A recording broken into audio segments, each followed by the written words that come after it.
Welcome back. This video will explain how to create a new delivery agreement. If the patient is purchasing a RIC product or a stock product that you have available already, then a regular invoice or sales agreement may be sufficient for your needs, since you're generally fitting the product on the same day that the patient has decided to purchase it.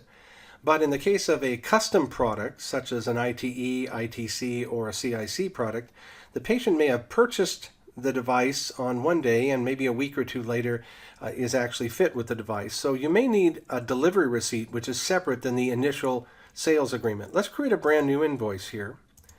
And a delivery receipt may not need, depending on your state laws, may not need all the legal verbiage that's on your initial sales agreement. So let's first look by creating a new invoice. And let's say the patient is going to pay a deposit. And I'll skip a lot of the other things here, but we have a binaural here. And as you know from a previous video, perhaps, that information is right here on the invoice. But I didn't click the send button, so I'm going to click that.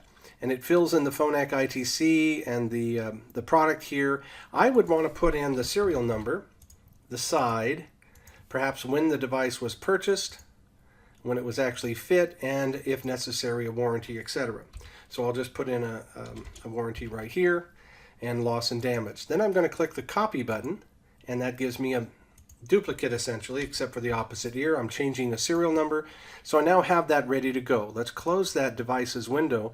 Again, I clicked the send button. Now it says sent in red, showing me that I did in fact send that down to my devices area.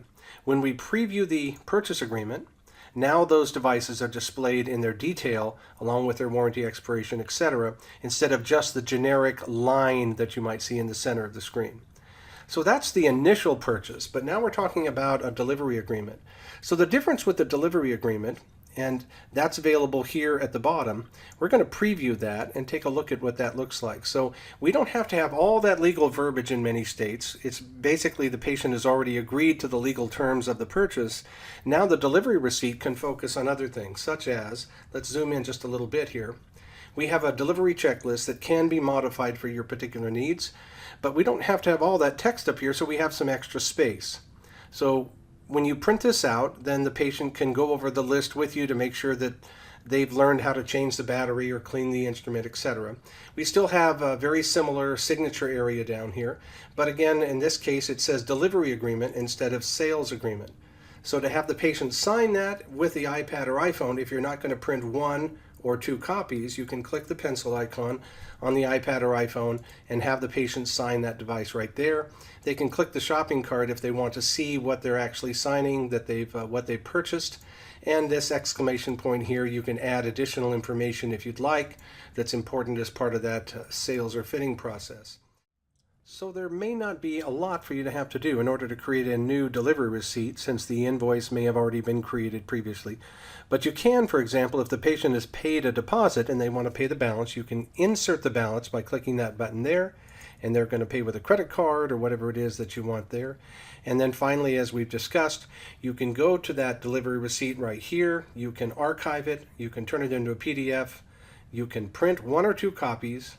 You can preview it, have them sign it, or in this case, let's say the patient has already signed the agreement and you want to send a copy of it. It's asking me, do I have permission to do so? You may want to review that and get permission from the patient ahead of time for HIPAA reasons. So again, I'm going to email that right here, and I'm not getting a warning because I have permission now, and I'll make this smaller so you can see it.